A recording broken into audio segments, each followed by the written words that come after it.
Factoria Esportiva, el teu podcast sobre l'actualitat esportiva en valencià, amb Carlos Fajardo i Àlex Domínguez. Hola, què tal? Com estan? Siguen totes i tots benvinguts. Així comença el seu podcast sobre l'actualitat esportiva en valencià. 30 minuts d'informació i opinió de la mà d'un servidor, Carlos Fajardo, i del grandíssim Àlex Domínguez. Què tal? Com estem? Com va, Carlos? Què tal? Com estem? Altre fi de setmana amb molts partits, molta actualitat que analitzar altre dilluns. I és que ja és el nostre sèptim programa. Sí, arribem ja al sèptim programa, al setè programa i amb moltes ganes. A més, anem a parlar de moltes coses perquè hi ha moltíssima actualitat, com bé estaves comentant. Parlarem de futbol, parlarem de bàsquet, que tenim tela que tallar, i parlarem de poliesportiu perquè tenim bona notícia. Així que, si vols, comencem amb el futbol. Comencem i tenim que començar amb els partits de primera divisió dels nostres equips. No hi ha massa bona notícia altra setmana, Carlos. I és que el València va perdre a Mestalla per 0-1 davant l'Atleti, el gol de Toni Lato en la seva pròpia porteria al minut 80, que li dona a l'Atleti altra victòria, un Atleti que porta més de 20 partits ja a la Lliga sense conèixer la derrota. Un Atleti que va jugar un partit molt bo, va atacar molt, i del València hi ha que assenyalar que Jaume va fer un grandíssim partit. Jaume, que està molt discutit per l'afició, per els partits, per les bones actuacions, les cantades, podríem dir, però que va fer un bon partit, va fer 3 o 4 parades a la primera part que li van donar al València certa confiança, i fins i tot per arribar a la porteria de l'Atlètic, que no el va fer massa vegades. Va fer 2 arribades a porteria de l'Atlètic davant les 6 de conjunt del Cholo Simeone. També tenim que parlar, a banda de les poques ocasions, de l'absència de Kang-in Lee, el coreà, que no està comptant molt per a Javi Gracia, i un futbolista que té que renovar. La renovació amb el València està tensa, i que si continua aquesta senda i no continua no jugant, veurem si arriba o en el mercat d'hivern se'n va a altre lloc, Carlos. Sí, és possible. I mira, estava pensant, i fora de micro estàvem parlant de la bona actuació que està fent Jaume Domènech. Pot ser que siga, no sé, però a mi me da la sensació que igual Kang-in Lee no té tota la implicació que voldria l'equip, no sé. I des de que està Javi Gracia, a mi me sembla que Kang-in Lee no està massa a gust amb l'equip, no sé jo. Quan va firmar Gracia, Carlos, sí que me'n recorde que el que li va dir el València és que Kang-in hauria de ser un dels futbolistes més importants de l'equip. Tindria que jugar. No l'està fent.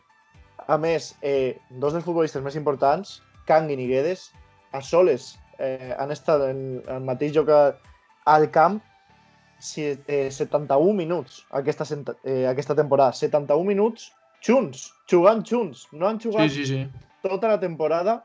En els 11 partits que porta el València no han jugat res junts. Veurem la situació del coreà. Sí, pot ser simptomàtic, sí. Aquesta falta de jugadors, que són 2 jugadors que en teoria haurien de ser importants, sí que és veritat que pot ser un poquet símptoma de com està l'equip i com està la direcció des de la banqueta, no? Així és.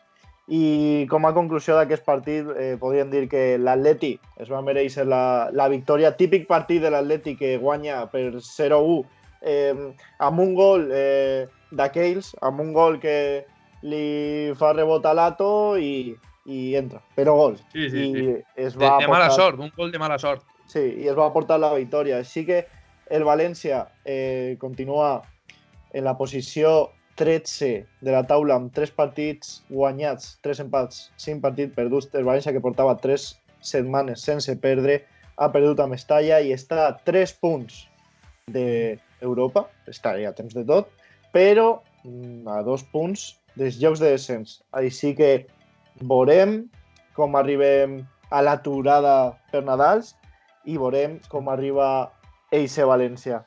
Se n'anem al... Alguna cosa de contar-me, no? De l'actualitat del Llevant? Així és que el Llevant es va portar un puntet del sempre complicat camp de Zorrilla davant el Valladolid per 1-1.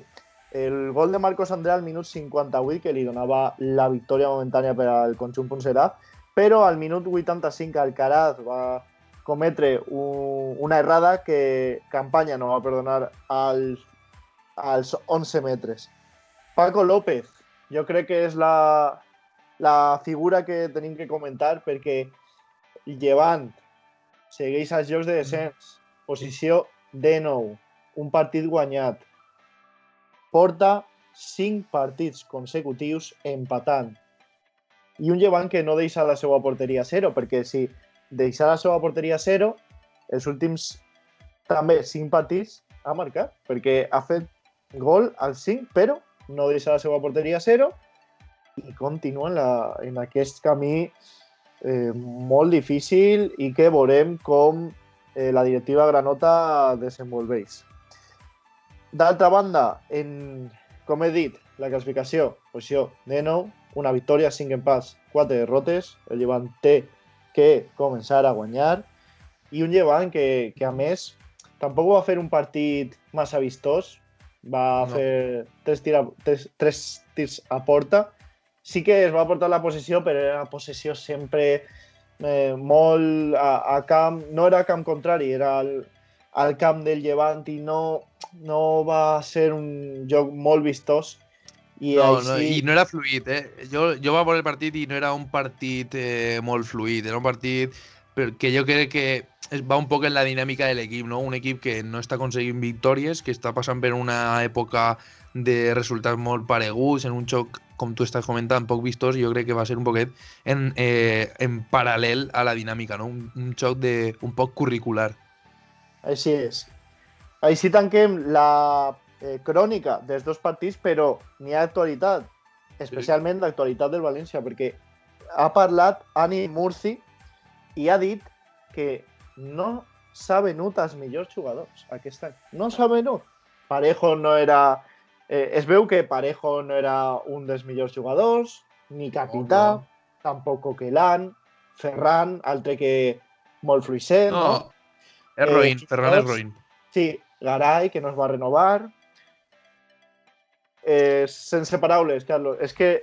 No, sí, a mi me fa gràcia perquè no sé on escoltava l'altre dia en companys de comunicació que comentaven que el València no sé si havia d'arribar a una xifra o alguna cosa així, que con que Peter Lim li faltaven 20 milions, ara m'ho rectifiques tu, però con que li faltaven de benefici 20 o 50 milions i que ja en el 2016 o en el 2017 li faltaven 100 i el que va fer és vendre Mustafi, vendre jugadors que eren importants en aquella època i que ara pot ser li toca fer. Ha venut ara a tota la plantilla bona, Rodrigo, Coquelin, Parejo, i que ara pareix que l'estiu que veu en Nadal i si n'han encara més jugadors, no sé a qui va vendre ja, perquè no sé si l'Utillero, igual l'Utillero té ja contracte parlat en el City o algo, perquè vamos.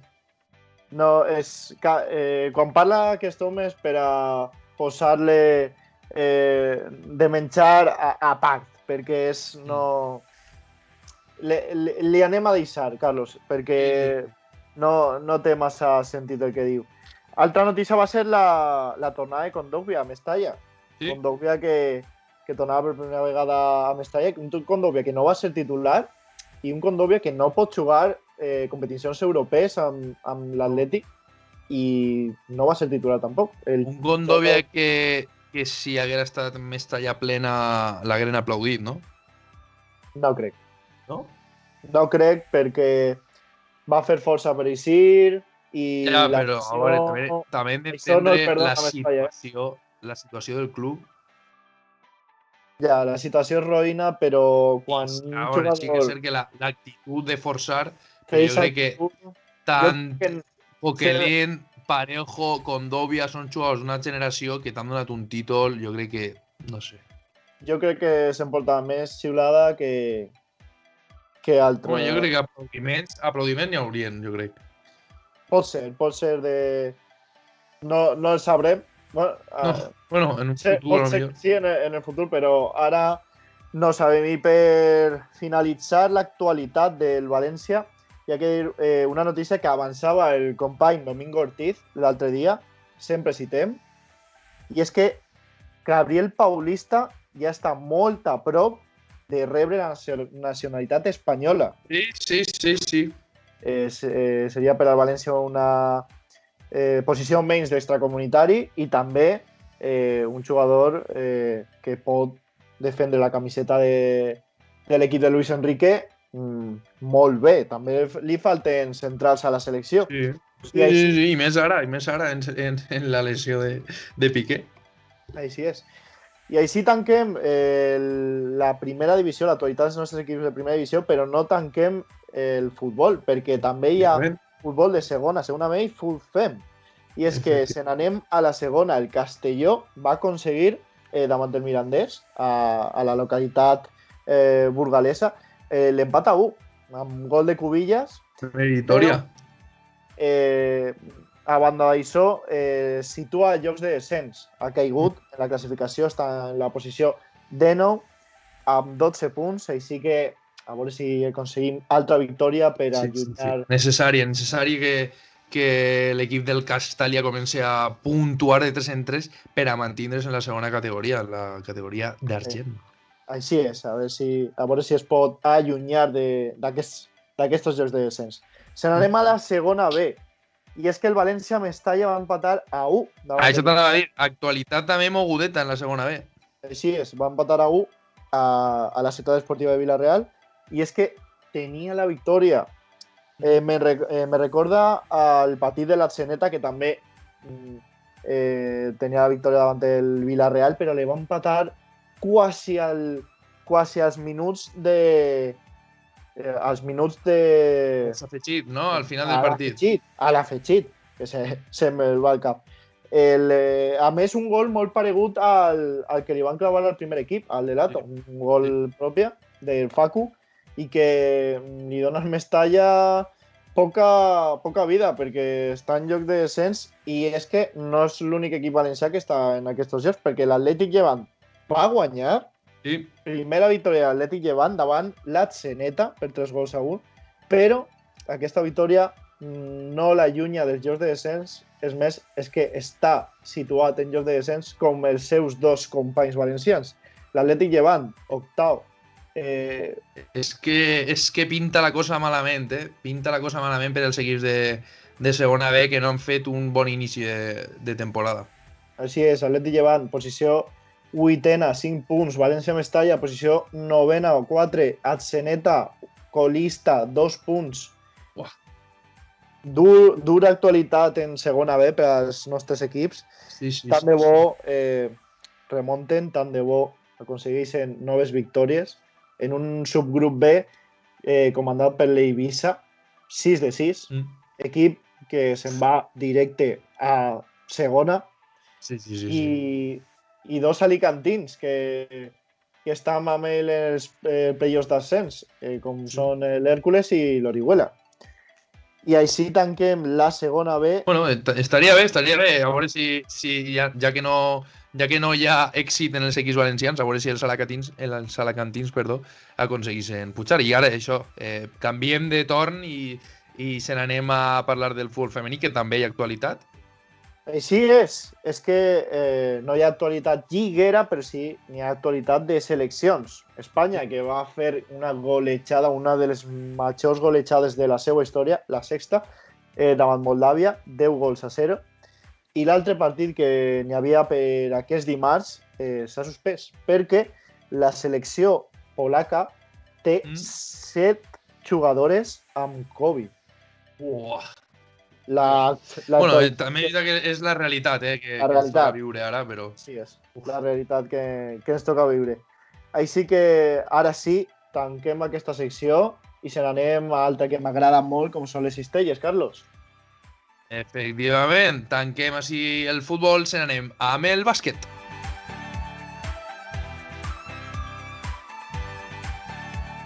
ja tornem i anem a parlar, com bé deia Àlex, anem a parlar de l'actualitat de les cistelles perquè tenim una bona notícia i una notícia no tan bona. No podrem dir malament que sigui una notícia dolenta perquè ho comentàvem el divendres, un dia que podia ser un divendres que podia ser per a la història, per a recordar, perquè recordem, València Bàsquet masculí està fent el seu millor inici de la història en la màxima competició europea i a més el València Bàsquet femení s'enfrontava al Perfumeries Avenida, recordem, per al que no estiga ubicat, que és el millor equip de la Lliga Femenina Endesa i també fa molt bon paper a Europa, té un planter impressionant i València Bàsquet mai havia guanyat a Salamanca.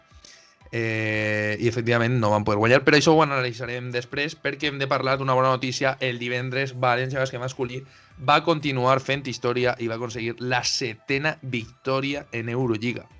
Una fita impressionant, recordem, Fenerbahçe 86-90 València Bàsquet, un partit en terres turques que va ser espectacular, que l'actitud, com sempre diem en Eurolliga, és exemplar perquè treballen des del minut 0 i veus que treballen tots els jugadors.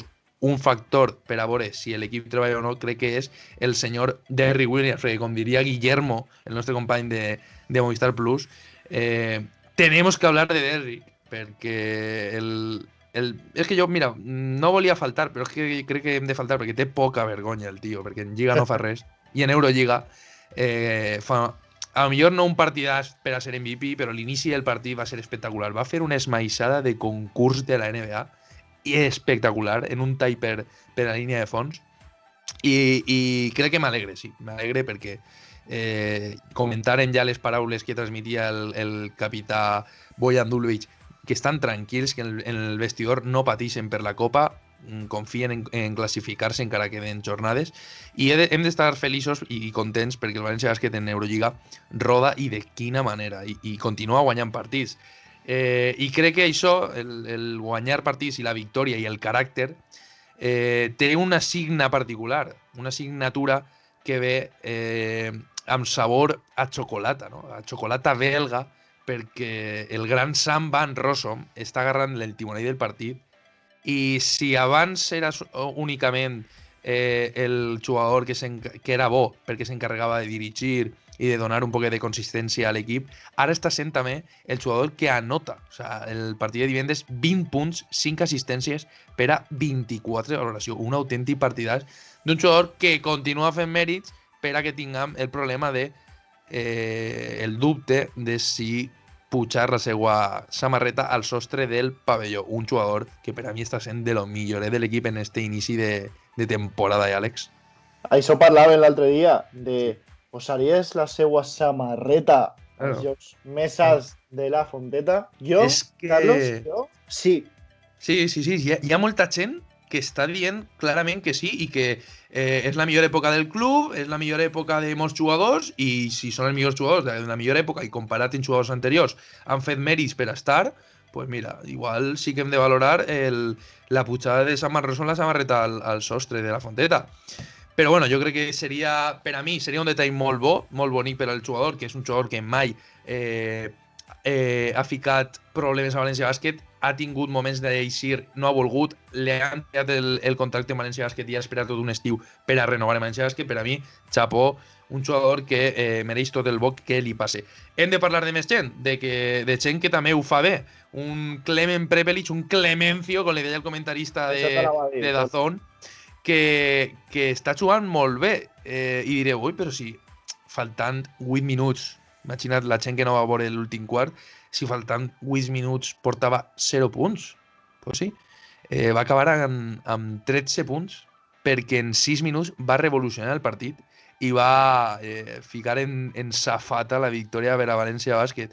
Un Clement Prepelic que, com hem comentat, en els últims 6 minuts va fer 13 punts en 3 triples que van donar pràcticament ixe alè per a que el València Bàsquet sumara una victòria més.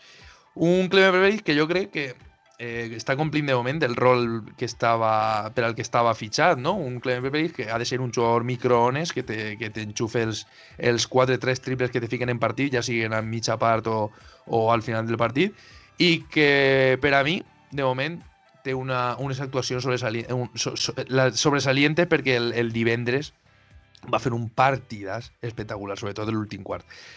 I crec que hem d'allunyar-nos un poc en perspectiva de la victòria de l'altre dia, perquè tenim notícies, anava a dir, extra de l'equip, perquè estan fora de l'equip pràcticament, perquè Quino Colom no forma part de l'equip.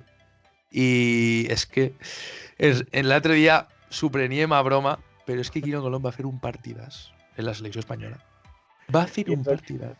No portava ni un minut a València Bàsquet. És que no havia jugat aquesta temporada i va fer 24 punts. Un jugador que per a la disciplina de València Bàsquet no serveix i que amb la selecció va ser l'MVP del partit. A veure, tot hi ha que dir-ho, que era davant Israel, sí. Tot hi ha que dir-ho, però sí que és una notícia cridanera que un jugador en el que no compta és un jugador que està fora de l'equip, perquè sí, no te fitxa, ni en Europa no te fitxa, per exemple. Això és, i va amb la selecció, que anar amb la selecció sense jugar és altra de les notícies que tindríem que analitzar. Sí, a veure, sí que és cert que la selecció convoca a la gent, per a la gent que no estiga molt ubicada, convoca a la gent que no juga ni NBA ni Eurolliga, per això baixa un poc el nivell de la plantilla, i de fet molta gent critica molt el nivell d'aquestes plantilles, i el partit de l'altre dia, per cert, es va perdre, la selecció espanyola va caure davant Israel. Però bueno, en relació amb la selecció, que s'estem anant del tema, un altre nom propi és el de Sergio Scariolo, que en una entrevista per a un mitjà nacional ha comunicat que ell sempre ha tingut molt bona relació i comunicació amb València Bàsquet i que ell no tanca les portes, ell sempre té les portes obertes per a València Bàsquet i que és una ciutat i un projecte que sempre l'ha cridat l'atenció. Per a mi crec que és una bona notícia perquè que un dels millors entrenadors del món, campió del món, campió de l'NBA, pensa en València Bàsquet, són paraules majors. A mi que m'agrada molt Scariolo i el que dèiem abans de començar el programa, i és que Scariolo, com va... Jo vaig disfrutar més el Mundial i totes les competicions de la selecció espanyola perquè em pareix a mi que Scariolo és un dels millors entrenadors del món. Sí. Gestiona molt bé el vestuari. Per la gestió, el que tu deies. Sí. La gestió em pareix molt bona. Una gestió d'èlit. És molt bo. Esperem que en un futur tant de bo puga entrenar a l'entitat taronja, però l'actualitat de l'entitat taronja passa perquè demà mateixa torna a l'Eurolliga a la Fonteta, el València Bàsquet s'enfronta a l'Alba de Berlín, un equip que ja coneguem molt bé, un equip que València Bàsquet jo crec que el té ja... És igual que el Bilbao fa uns anys era el rival en Espanya, un rival que en Europa cada vegada a la final de l'Eurocup t'estàs jugant amb ell la classificació per a l'any següent Eurolliga, i un equip que compta amb un dels jugadors típics grans que han donat moltes alegries a l'afició del València Bàsquet, un Lux Sigma que va ser fonamental en aquella lliga que va guanyar València Bàsquet i que està promediant 9,3 punts, 4,8 rebots i, per a mi, un jugador molt a tenir en compte, 13 de valoració. Com m'agrada ese Sigma quan va estar a València. També altre que està fent unes actuacions estrelars, que és Vladimir Lucic. Com m'agradaven aquests jugadors que li donaven a València espectacle, perquè són dos jugadors que, a més, van caure de peu a València. Molt atlètics, molt... Per això, de jugar molt per sobre de l'anella, així que esperem que no tinga el partit, com sí que el va tindre Lucic l'altre dia, quan el València que s'enfronta al Bayern de Múnich. Esperem que el Lux Sigma no tinga el partit. Recordem més noms que segurament la gent conega. El jugador de l'any passat de Bilbao, Ben Lammers, que està ara en el conjunt d'Aito, 9,2 punts. Tenen a l'interior Niles Giffey, que té 10 punts per partit també. Tenim Fontecchio també 10 punts per partit. Marcus Ericsson, el francotirador que va estar a Barcelona fa uns anys, també 10 punts per partit. És que són jugadors que tenen molt bàsquet, que tenen molts punts a les mans i que València Bàsquet ha de defensar i de... crec que la gent pot dir aquest partit serà més fàcil, Alba de Berlín, plantilla més fluixeta, però te'n vaig a dir una cosa, serà una plantilla més fluixeta, però jo crec que tindre un entrenador espanyol que conec València Bàsquet li va complicar. A més, un entrenador que ha sigut el pare parlant en bàsquet de molts dels entrenadors espanyols. De hecho, em penso ara mateixa Mira, de fet, tenim una notícia. Segurament Marcus Ericsson no puga jugar. Així un mitjà alemany fica que patís una lesió de turmell. A veure si n'hi ha sort. Esperem que no siga la lesió molt grossa, però per a València Bàsquet millor que no tinga aquesta amenaça exterior que ja sabem del que és capaç. Tanquem ja amb això, amb el tema del bàsquet. Recordem, del bàsquet masculí, 7-3 en el rècord masculí, quarta classificat el València Bàsquet. Bueno, pues crec que sí, fent honor a aquest millor inici històric del València Bàsquet, tercer classificat, empatat amb el Bayern de Múnich, però per davant, tercer classificat, amb un partit menys que el CSKA de Moscou i que el... solament que el CSKA de Moscou, el Barcelona va primer en 8 victòries, 2 derrotes, CSKA de Moscou 8 victòries, 3 derrotes, València Bàsquet 7 victòries, 3 derrotes. Si guanyara València Bàsquet empataria amb el CSKA de Moscou, que va en segona posició. Així que tanquem així amb l'actualitat del bàsquet masculí. Recordeu, demà a les 9 de la nit, València Bàsquet, Alba de Berlín. En l'actualitat del femení, ho comentàvem abans, no va tindre sort, no van fer història, però vam estar molt, molt, molt proper de fer història, no, Àlex? Que sé que tu vas viure el partit amb molta intensitat. Molt a prop, Carlos. Anaven guanyant de 10. Sí. Perfumeries, apretar. I quan apretar és que es va posar per davant. Hem de recordar que és un dels millors equips d'Europa. D'Europa! Un dels millors equips d'Europa amb molta història. I se'n va posar per davant, però València també va fer un apretó, i és que arribàvem l'última posició amb la possibilitat de guanyar el partit. Sí, de fet, ho comentàvem tu i jo abans, fora de micros. Una llàstima perquè podies haver guanyat tant el partit abans del temps afegit com en la pròrroga podies haver guanyat, perquè, recordem, València Bàsquet arriba als últims segons del partit, si no recordem malament eren 6 segons, valor per a València Bàsquet, tiren de fora, fallem, rebot València Bàsquet, la pugem i tornem a fallar. Se n'anem a la pròrroga. Baix de la cistella, Baix de la cistella, dues vegades vam tindre, va tindre la possibilitat València Bàsquet de fer històries més. És que les jugadores de València Bàsquet se'n van anar molt tocades. Jo crec que molt tocades perquè el treball és bo, però és morir quan estaves ja a puntet d'aconseguir això, la fita històrica. I el que estàvem comentant, comença la pròrroga, València Bàsquet torna a fer el millor bàsquet, torna a plantar cara, es manté al partit, arriba a l'última possessió, bola per a València Bàsquet, triple per a exterior per a Rebecca Allen, que pràcticament estava sense defensa, i se tira una mandarina, l'australiana. Però sí que és cert que va treballar molt, és normal que les cames comencen a pesar. 33 minuts va jugar la jugadora australiana i, bueno, una llàstima que no entrarà ixe triple, però jo crec que mos servís, perquè continues ahí dalt. Si hagués guanyat a Salamanca és difícil afrontar-le, a veure, és difícil afrontar el que queda, no, però ja comences a pensar-te coses que a lo millor no són, perquè recordem que València Bàsquet encara ha de rodar molt aquesta extraordinària plantilla que té. I per ficar noms propis, Cristina Oviña continua sent la referent, 13 punts, 6 rebots, 5 assistències de 9 de valoració, espectacular el partit de l'Alemanya.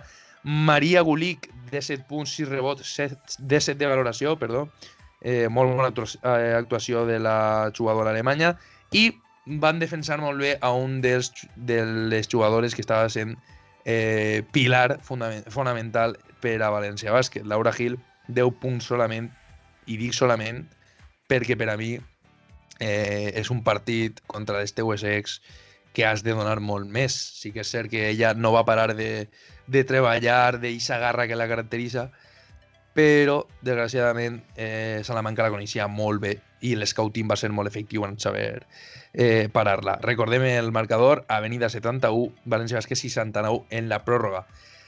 Tanquem així l'actualitat del món de la cistella. Recordeu, demà dimarts a les 9, València Bàsquet Alba de Berlín. Continuarem ampliant informació a les nostres xarxes socials. Tanquem així el blog del bàsquet.